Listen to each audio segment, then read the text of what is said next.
Radagon is Marika. That is quite possibly the biggest lore reveal outright told to the player in the base game of Elden Ring. I believe that the DLC may contain a similar, equally important reveal. I believe that Messmer might be Melina. The initial impetus for connecting the two came from both of their left eyes being shrouded or closed, and both of them having a very strong fire motif, to the point of the smoldering butterfly seeming to be often theorized as Melina's butterfly, prior to knowledge of Messmer's existence. As of now, I feel it's a fairly safe bet to associate the smoldering butterfly with Messmer, but what if that's actually the exact same association as before? There's a rather uniquely clear aspect in regards to the butterflies and what they represent, that being that two of them, Aeonian and Nascent, almost certainly represent the twins, Melina and Mikola. One of the natural assumptions at that point would be to wonder if they represent Empyreans, which would relate the smoldering butterfly to Ranni. However, that has never really seemed to make much sense to me, outside of possibly relating to Ranni's charred corpse, and even then the smoldering butterfly is perpetually on fire, whereas Ranni's corpse is long since done burning. Overall, I feel as if Ranni's core thematic elements don't really include fire, which is unlike how Rot relates directly to Melania, and how Neoteny relates directly to Mikola. Fire, on the other hand, is a fairly core element to what little of Melina's character we are allowed to explore. She knows of the frenzied flame, and is apparently opposed to it. She can control the giant's flame, and seemingly burns herself to burn the entire Erdtree, which, for the duration of the endgame, is perpetually on fire, akin to the smoldering butterfly. She also implies that Marika is her mother. Miyazaki has confirmed that Messmer's existence as a child of Marika was concealed from the lands between, which seems to leave us with two characters with heavy fire thematic elements, who are secret unknown children of Marika, and who both have something up with their left eyes. So, if we assume that the butterflies do not represent Empyreans by virtue of Ranni not having one, then what connection might the three have instead?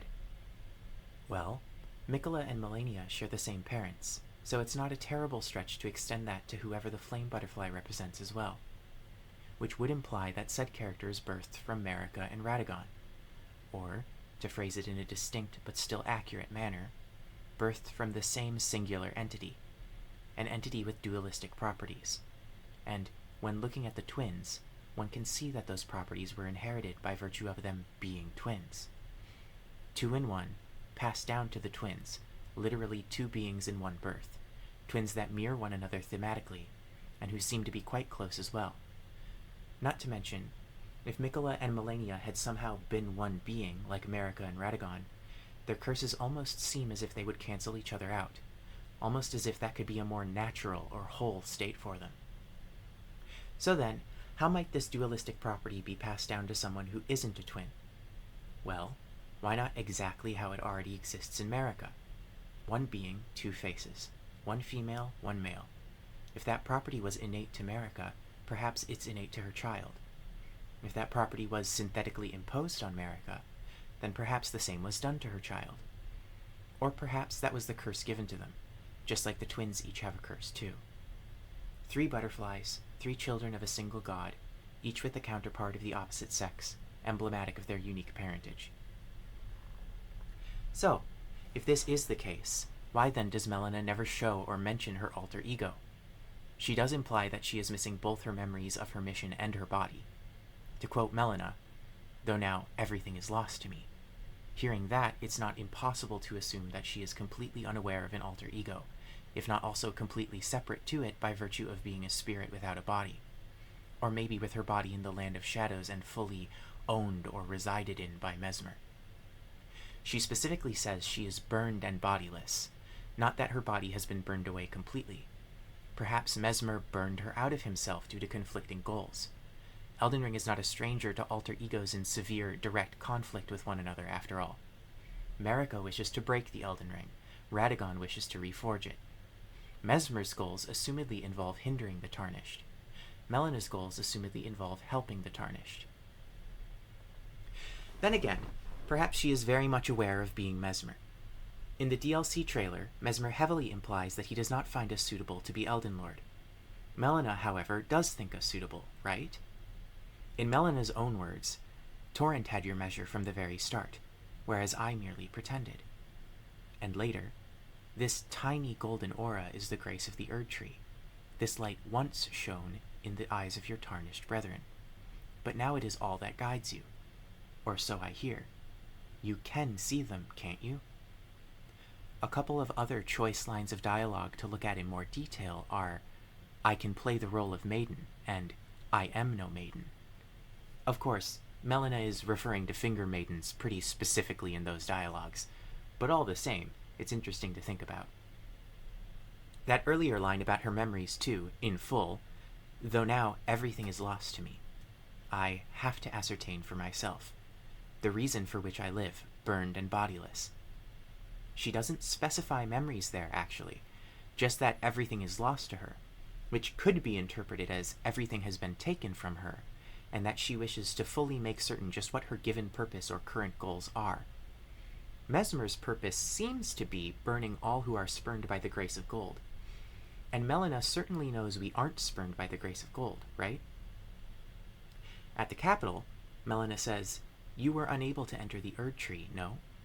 The thorns are impenetrable, a husk of the Erdtree's being that spurns all that exists without. Well, perhaps even if there is a hidden cynicism in her words, there is no hidden opposition? Both Melina and Messmer seem to be able to control all-consuming flames, so maybe both do wish for the Erdtree to be burnt, even if Messmer specifically is antagonistic towards the involvement of the Tarnished. Regardless, Melina is likely, or hopefully, on our side, due to not interfering when, or being dead well, we get any of the game's endings, outside of the Frenzied Flame route. That route does bear mentioning, because her final line about delivering destined death to the Lord of Frenzied Flame while her open eye glows gray does rather firmly shove her lore towards the Glowmide Queen. But the Glowmide Queen being a daughter of Marika likely doesn't add up, considering the queen was killed by Malekith. And if Melina's mother was secretly the former Glowmide Queen instead of Marika, then it doesn't make sense for Melina to hear Marika's past words and convey them to us in the churches. Also of note, Messmer's flame does have some small visual similarities with Destined Death's flame, so there may be some connections there too. Overall though, in my opinion, everything in regards to Melina's connections with the Glowmide Queen seems at least as muddy, if not muddier, than connections with Messmer. I suppose it's not entirely impossible that the Glowmide Queen was Marika's child, and also both Messmer and Melina, all at the same time, but that's probably outside of the scope of this theory. Lastly, Messmer's red snake and Melina's scar, tattoo, or mark above her closed left eye bear mentioning too. The red snake within Messmer's design heavily implies blasphemy, and Melina does have us commit, in her words, a cardinal sin that involves a hell of a lot of fire. And as for the eye mark, to be honest, I'm guessing that connections to the mark will be in the DLC somewhere, because to me it looks like a bird-like and demon-like talon with 3 front claws and a 4th back claw, with the leftmost front claw curling downwards in a longer and very distinct manner. I really don't think that there's anything resembling that anywhere else in the base game, but I could be wrong. Of course, I could be totally wrong about everything. This is just a theory. But all the same, I'll leave you with just one more quote from Melina, one that I can now very easily see being spoken by Messmer, but in a very different tone. Think not of the kindling. I shall see to that.